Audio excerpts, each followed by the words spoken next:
Hey, welcome to the One Piece at a Time Distilling Institute with your host, the alchemist of Indiana's Black Forest, Alan Bishop. Hey, this channel is all about home distilling and legal distilling. If you've got questions, reach out to us in the comments below, social media, or via bishopshomegrown@gmail.com. And don't forget to check out thealchemistcabinet.com.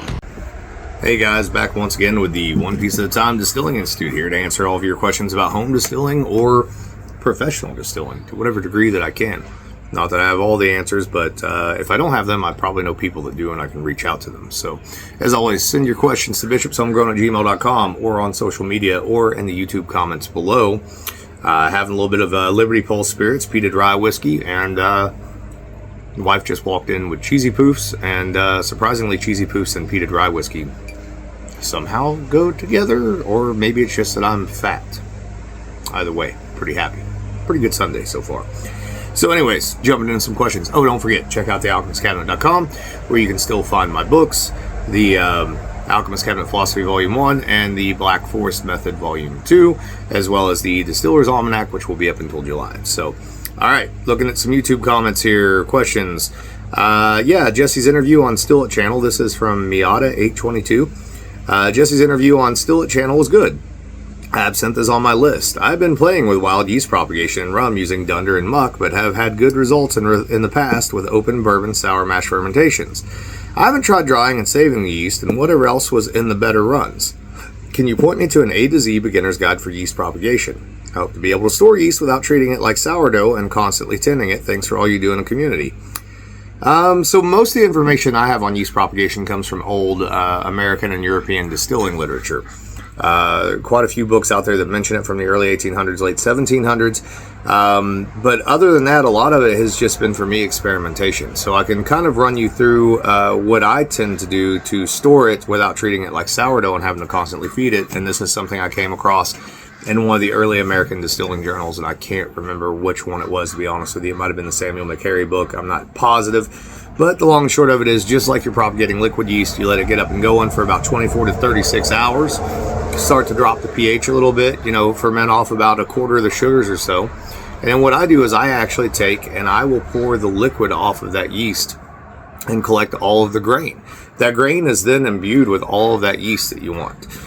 Take that grain and I take a piece of wax paper or parchment paper, whatever, kind of fold it into sort of a boat-like shape and pour all of that grain with a little bit of liquid in it onto that parchment paper, put it on a dehydrator tray and set it in a dehydrator at about 95 degrees for about 48 hours, sometimes an extra day. I'll go here and there depending on the moisture, and that'll dry all of that grain down for you. Well, it'll subsequently dry down all of that yeast.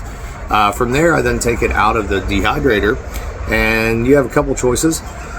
You can sort of crumble it up with your hands and put it in a plastic bag and get all the air out of it and put it in the freezer, which is what I usually do. Or if you're going to use it pretty quickly, you can take it and crumble it up with your hands to some degree, and then I like to throw it in a little coffee grinder and pulse it for just a couple seconds to make a little bit of a powder out of it. Doesn't seem to hurt the yeast at all in any way, shape, or form. And then I typically will dose that at 2 to 3 grams per gallon for my next fermentation. I've had great luck with that. I've been able to store yeast in that manner for literally years now, keeping it in the freezer. I know the old-time distillers where I came up with this idea from, what they would actually do, because they obviously didn't have dehydrators or refrigeration, is they would basically lay it out on wax paper or parchment paper of some kind and then put it up in the eaves of the distillery until it dried out, and store it in the eaves of the distillery, an old cupboard or something like that, or even within a covered dish for many, many years. So that's the best way I've found to do it. Doesn't mean that it's the right way or the only way. It's just the best way that I've found to do it, and it seems to work really well for me. So I don't mind to pass on information like that I've learned myself that seems to work, especially if it helps you guys out. So let's see. We got another yeast question here from Steve Barton. Question about propagation of yeast and using the grain one wants to ferment on to grow your yeast strain. If one is doing small batch fermentations and always changing the mash bill, but the many grains being used would be basic corn, wheat, rye, barley, etc., could one use a blend of these grains to propagate a local yeast strains? In other words, have a multi-purpose yeast strain to cover most all mash bills from a blend of different grains to an all rye or wheat mash bill. Question stems from what you talked about in this video and answered the propagation question. Thanks for sharing all the wonderful info you have so freely with us commoners.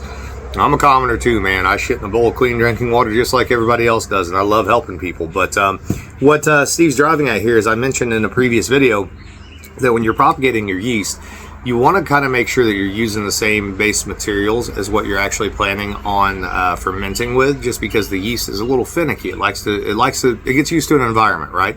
If you're worried about mutation, the yeast has to have a reason to mutate.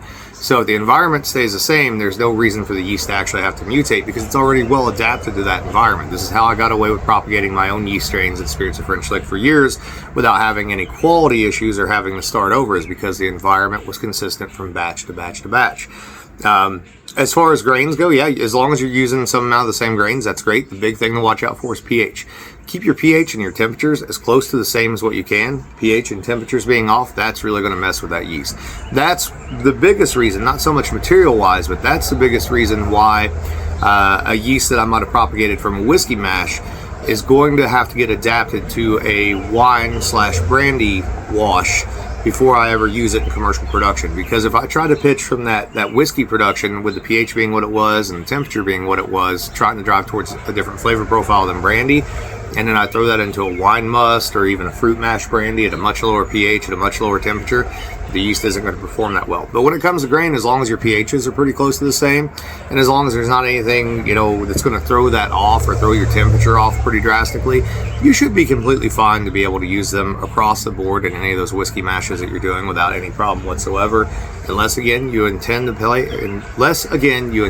with the pH or the temperature. And then you're definitely going to want to adapt that yeast through a few generations of bucket fermentations just to get it used to its new environment, and not to stress it out, not to cause it problems and have it throw off flavors or potentially stall out or potentially mutate if you're going to keep collecting back from your pitch to propagate your yeast. So hopefully that answered your question there. Let's see what we got on the docket next. So Alan from Bill McGurr. Alan, question: if you were to make a sour mash, meaning you would recycle some of the previous batch into a new mash, what amount or proportion would you recommend saving? Is there a steadfast rule or just a personal preference? Great video as always, and thank you in advance, the Mad Mick. Man, great to hear from you, Mick. So I'm presuming you're talking about an actual cereal sour mash, such as what they do with bourbon, where they're actually taking some of the spent grain and liquid that was actually run in the still during distillation, putting that back into the new cook, souring the pH with that, getting the dead yeast cells, etc. So I don't play around a lot with traditional Kentucky style sour mash, although I have done it both at home and at Spirits of French Lick in the past. What I would say is generally somewhere between 10 and 30%. I mean, that's a pretty wide berth, but that seems to be the common numbers that I hear from other people. When I did it at Spirits of French Lick using the Potato corn, which is the bright orange high carotenoid corn, I did it at about 20-25%. Now that dropped our pH from what would have been probably in the low 6s down to about 4.8 or 4.9, so it's pretty substantial, at least for us with the water source that we had and the grain sources that we were using. The 4.8 and 4.9 work out great for the yeast strains that I was using for production at that time. Most of those were wine yeast strains and or brandy yeast strains, and they didn't have any problem adapting that whatsoever. So kind of bear that in mind when it comes to that. But definitely between that 10 and 30% rule is pretty common, pretty standard. Now, I'm sure there's going to be some bourbon producers out there that see this and go, "Oh, this guy doesn't know what he's talking about." And you know what? You're right. I don't make Kentucky sour mash bourbon, so I'm probably not the best person to answer this question. But if you have an answer to this question, please feel free to chime in the comments below.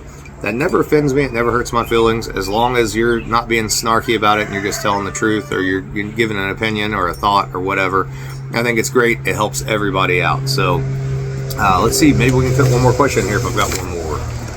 Let's see. Oh man, so Alan, great topic. Could you do another topic in more depth? The obtention temperature. I use an air condenser, and even in an air-conditioned shop, it's hard to get the output of the condenser down to 70 degrees. I'm considering a second chiller, small worm, and an ice bath to further cool the spirit after it comes out of the air-cooled condenser, so I can really control the obtention temperature without having to use a ton of chilled water. I live in Arizona, and tap water can be 80 degrees in the summer. Is there value in this approach as far as the quality of the spirit? Thanks as always. So this is a question I've talked about many times. The best example is, a lot of people tend to think that rye whiskey is kind of spicy, or it's dill, or it's cinnamon. It's not, naturally. It's much more herbal, it's much more perfumey than what most ryes out there are. And the reason that most ryes drink hot or peppery or spicy is because people do not run the proper obtention temperatures. It's something that we're not even taught as distillers to pay attention to in the United States. It's huge in cognac, it's huge in scotch, it's huge elsewhere, but not in the United States. When you run rye too cold, for example, you're holding on to a lot of the volatility of the rye that you don't want. You want to be able to run between 68 and 72 degrees Fahrenheit. That actually allows some of those volatile spirits, or some of those volatile elements within the spirit, to vaporize and actually not get trapped within the spirit. Now, I'm not talking about the actual temperature of your condenser itself. I'm talking about the temperature of the liquor itself, the obtention temperature. obtention is what we're after. Certainly, it would, from a quality perspective, as a professional distiller, if I walked into a professional distillery and I saw them obtaining spirit above 72, 73 degrees, I would say, hey, you probably need to try to knock that down a little bit. It will help the quality of your spirit overall, especially your whiskeys, especially your rye whiskey in particular, to knock that down to about 72 to 68 or so. If you can find a way to do that with your existing setup, I would highly encourage you to do it. Now, I know this is not possible for everybody, and if I were just running something like Sugar Shine or something of that nature, I probably wouldn't worry as much about it. But for true grain whiskeys, it certainly seems to be very, very important. Anyone who's ever tasted a true grain corn whiskey as a white spirit versus a Sugar Shine as a white spirit knows that there's a difference, and part of that difference is the volatility of the corn that's been cooked in, and making sure that you're collecting that at the right temperature so that you're volatilizing some of the corn compounds that you don't want. So yeah, definitely give it a try. Do what you can to get that temperature down. You don't need to be slow and cold, but 68 to 72, that's sort of the Goldilocks zone in terms of astronomy, I think they say. So as always, guys, if you have questions, reach out to me, bishopshomegrown@gmail.com, thealchemistcabinet.com, YouTube comments below, and or social media. Love y'all. Later.